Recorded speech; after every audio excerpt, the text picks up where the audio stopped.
السلام علیکم دوستو۔ چنگیز خان ایک افسانوی اور بااثر فوجی رہنما اور منگول سلطنت کا بانی تھا جو تاریخ کی سب سے بڑی سلطنتوں میں سے ایک ہے۔ وہ 1162 میں منگولیا کے علاقے میں پیدا ہوا۔ چنگیز خان اپنی ابتدائی زندگی میں تیموجن کے نام سے جانا جاتا تھا۔ اس نے ایک ہنگامہ خیز پرورش کا تجربہ کیا، اسے اپنے والد کی موت اور حریف قبائل کے ساتھ تنازعات سمیت بہت سے چیلنجوں کا سامنا کرنا پڑا۔ تاہم اپنے عزم اور قائدانہ صلاحیتوں کے ذریعے وہ منگول قبائل کو اپنی حکمرانی میں متحد کرنے میں کامیاب رہے۔ 1206 میں منگول سرداروں کی ایک بڑی مجلس نے تیموجن کو لیڈر کے طور پر اعلان کیا اور اسے چنگیز خان کا خطاب دیا، جس کا مطلب ہے عالمگیر حکمران، سپریم لیڈر۔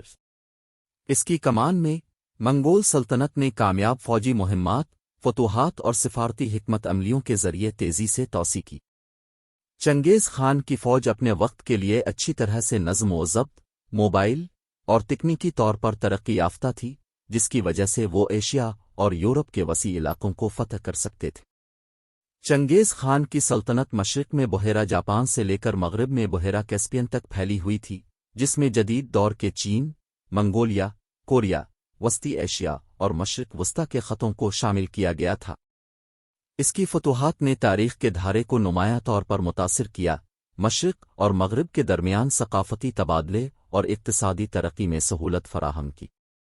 چنگیز خان کی فوجی مہمات ان کی درندگی اور بربریت کی خصوصیت رکھتی تھیں، لیکن وہ اپنی مذہبی رواداری کے لیے بھی جانا جاتا تھا، جس نے اپنی رعایا میں عبادت کی آزادی کو فروغ دیا تھا۔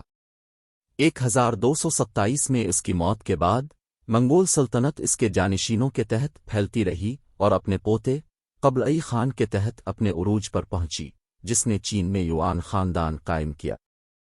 چنگیز خان کی میراث تاریخ دانوں اور علماء کے درمیان بحث کا موضوع بنی ہوئی ہے، جبکہ اسے اکثر ایک بے رحم فاتح کے طور پر دکھایا جاتا ہے۔